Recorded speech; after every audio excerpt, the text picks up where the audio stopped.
함정까지 붙였어? 지윤의 목소리가 집안에 메아리쳤다. 테이블 위에 펼쳐진 사진들. 서로 다른 남자들과 마치 부부처럼 다정한 모습으로 식사하는 아내의 모습이 적나라하게 드러났다.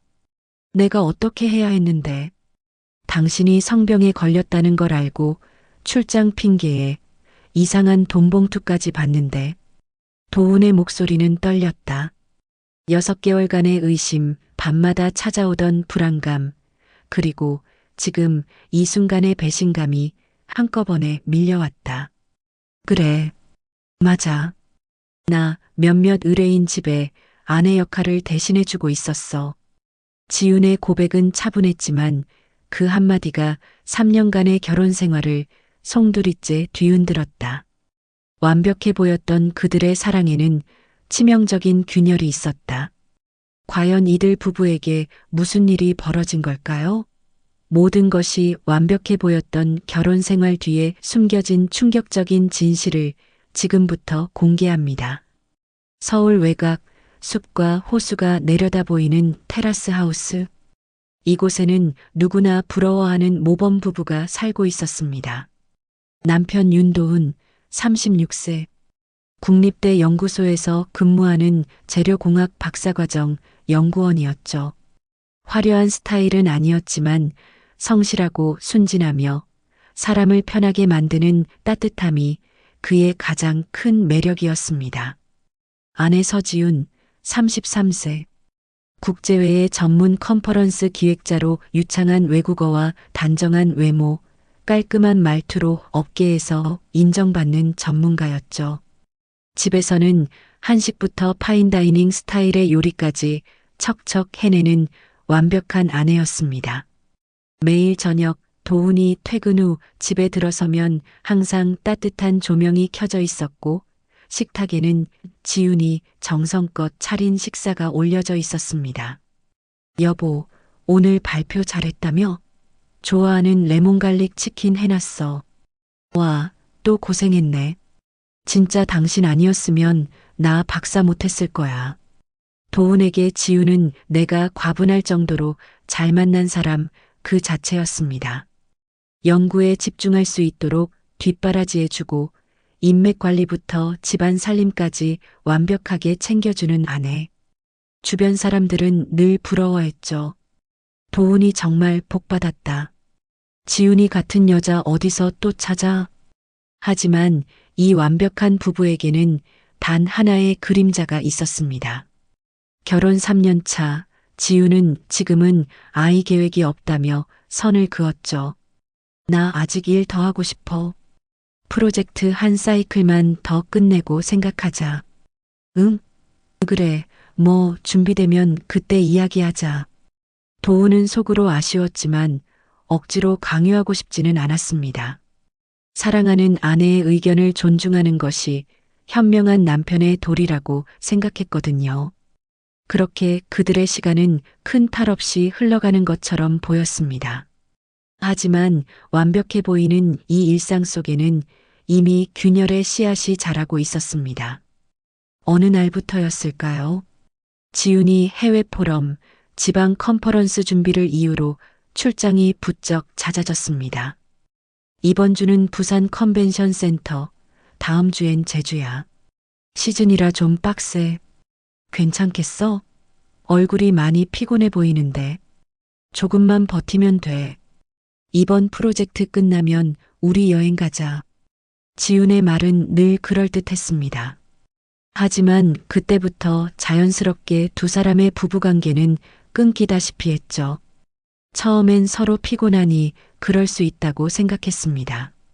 하지만 3개월, 4개월, 5개월이 지나면서 도훈은 어느 순간 손가락으로 세어보게 되었습니다. 잠깐만, 우리 마지막으로 같이 잔 게 6달 전이라고? 그 순간 등골에 서늘함이 올라왔죠. 신혼도 아닌데 이렇게 오래 관계가 없었나 싶어서요. 어느 날 도훈이 연구실에서 일이 일찍 끝나 집에 와보니 현관에 지윤의 구두가 놓여 있었습니다. 여보, 나왔어. 대답 대신 안방 화장대에서 나는 서랍 여는 소리. 잠시 후 욕실에서 낮은 목소리가 흘러나왔습니다. 언니, 나 어떡해. 나 이상한 게 생긴 것 같아. 병원은 갔어? 오늘 다녀왔는데 정확한 검사는 일주일 뒤에 나온대. 도우는 문 앞에서 얼어붙었습니다. 지우는 항상 휴대폰 통화를 짧게 끝내는 편이었는데 오늘은 떨리는 목소리로 이야기하는 게 분명히 들렸거든요. 일주일 뒤 책상 위에 놓인 진료비 영수증 하나가 그의 눈에 들어왔습니다. 여성 클리닉 진료과 산부인과 진단명 HPV 관련 의심 소견 HPV 인터넷 검색창에 그 단어를 적어 넣은 순간 도훈의 손가락이 굳었습니다. 주로 성접촉으로 전파되는 바이러스입니다. 그 문장을 보는 순간 머릿속이 새하얘졌죠. 6달 동안 아내와 잠자리를 하지 않았는데 성병 의심이라니 도대체 이게 무슨 상황인 건지 이해할 수 없었습니다. 그날 밤 식탁에 마주 앉은 도훈은 숟가락을 내려놓았습니다. 지훈아, 오늘 병원 다녀왔어? 응. 무슨 검사했어? 그냥 정기검진. 피곤해서 호르몬 쪽도 같이 봤어. 단정하게 묶은 머리, 평소처럼 웃는 얼굴. 그런데 눈빛이 살짝 흔들렸습니다. 그때부터 사랑과 신뢰로만 보였던 아내의 행동 하나하나가 의심으로 변해가기 시작했습니다. 결국 도훈은 더 이상 버티지 못하고 터뜨렸습니다. 지훈아, 솔직히 말해줘. 우리가 6개월 동안 아무 일도 없었는데 이 바이러스는 뭐야? 잠시 침묵이 흘렀고 지훈의 젓가락이 허공에서 멈췄습니다. 당신 내 휴대폰 봤어? 아니. 병원 영수증 봤어.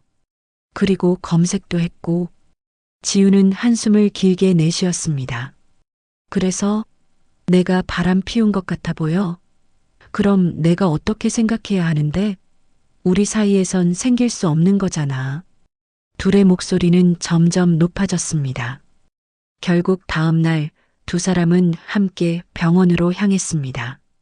의사는 차분하게 설명했죠. HPV는 꼭 최근 성관계 때문에만 나타나는 건 아닙니다.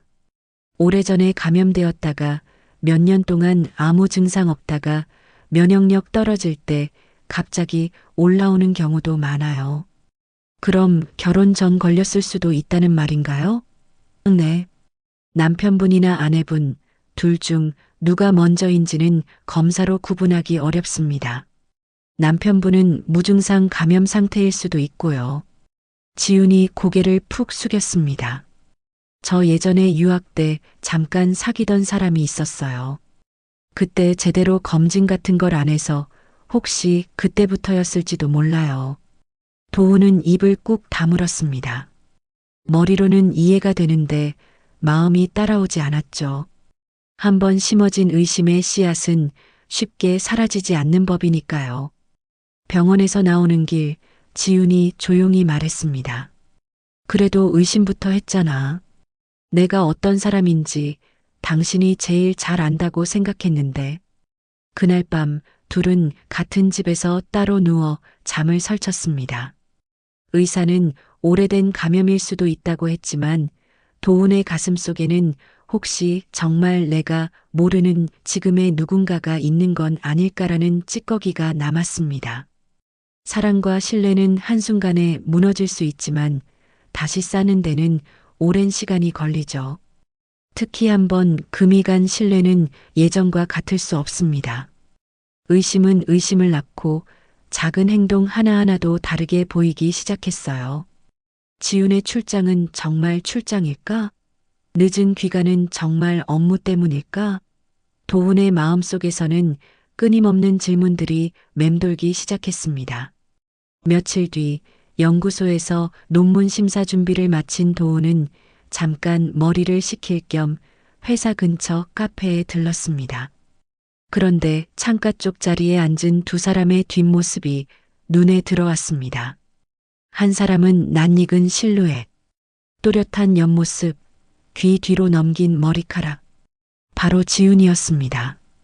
마주 앉은 사람은 중년 남자였죠. 고급 수트, 골드빛 시계, 나이답지 않게 깔끔한 체형의 남자와 대화를 나누고 있었어요. 오늘도 정말 감사했습니다. 덕분에 행사 잘 끝났어요. 아닙니다. 대표님 일정에 맞춘 거니까요. 둘의 대화는 겉으로만 보면 그냥 행사 담당자와 고객의 관계처럼 보였습니다. 하지만 잠시 후 남자가 봉투 하나를 내밀었어요. 이건 지난번 말씀드렸던 건데 편하게 생각하세요. 이렇게까지 안 하셔도 되는데요. 우리 집사람이 요즘 몸이 안 좋아서 집안이 엉망이에요. 선생님 아니었으면 행사며 집안 일정 정리도 못했을 겁니다. 도훈의 표정이 굳어졌습니다. 집안 일정 정리? 컨퍼런스 기획자가 왜 개인 집안 일까지? 남자가 나간 뒤 지우는 잠시 봉투를 바라보더니 천천히 가방 안에 넣었습니다. 그날 밤 습관처럼 지훈의 가방을 치우다가 도훈은 그 봉투를 발견했습니다. 안에는 컨설팅비 명목의 두툼한 현금과 함께 짧은 메모 한 장이 들어 있었어요. 집안 일정 정리도 계속 부탁드립니다.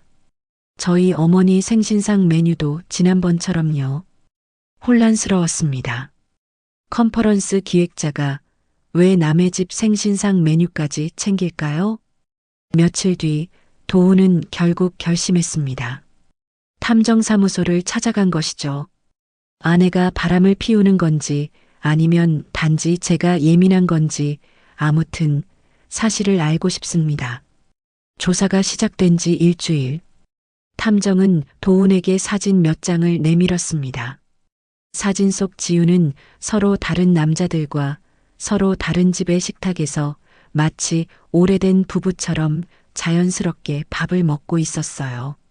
한 번은 회색 머리의 회계법인 대표와 또 한 번은 홀로 사는 중견기업 상무와 또 다른 날에는 젊은 스타트업 CEO의 집 주방에서 앞치마를 두르고 요리를 하고 있었습니다. 어떤 사진에서는 정장 차림으로 비즈니스 미팅에 동행하는 모습도 있었죠.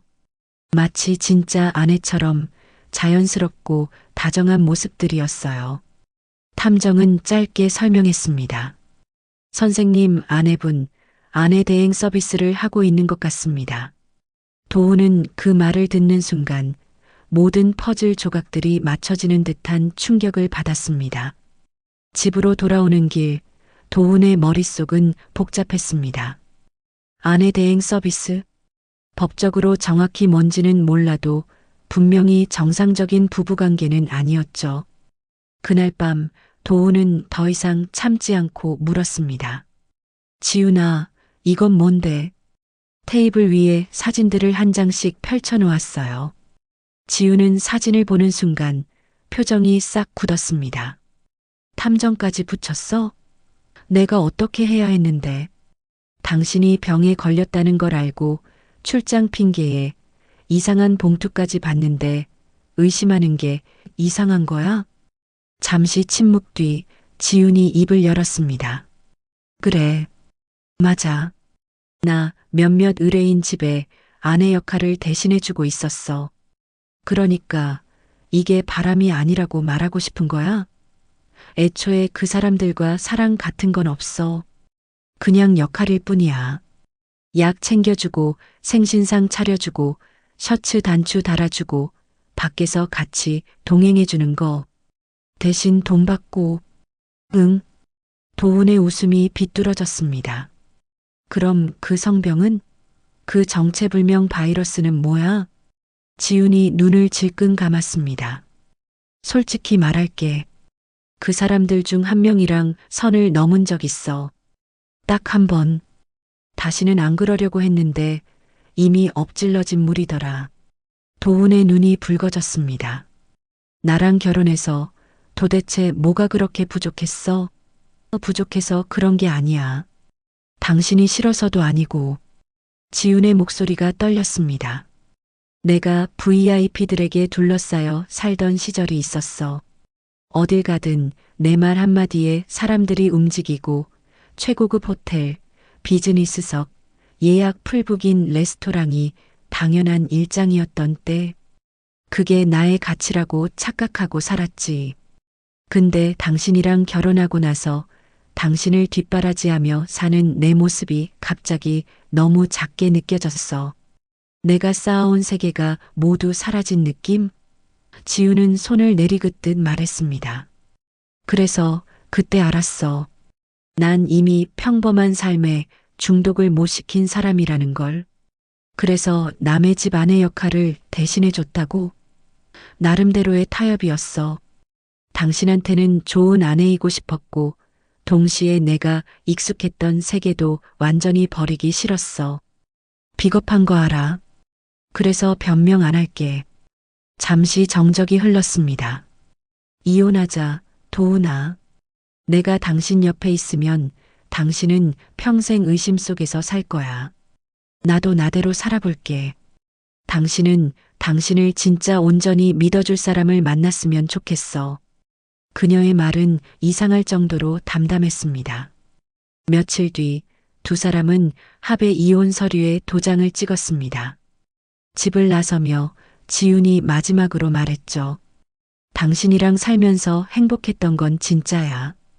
그건 어떤 VIP 대접보다도. 문이 닫히고 집안에는 정막만 남았습니다. 얼마 후 지인을 통해 흘러들어온 소문. 지훈? 여전히 여기저기서 집안 정리 도와주는 사람으로 불린대. VIP들이랑 엮여 사는 건 그대로라더라. 도우는 생각했습니다. 탐욕이든 중독이든 그게 그 사람의 선택이라면 나는 내 몫의 상처만 잘 껴안고 살아가면 되는 걸지도. 그리고 다시 책상 앞에 앉아 연구 노트를 펼쳐들었습니다. 자신만의 길을 천천히 다시 써내려가기 위해.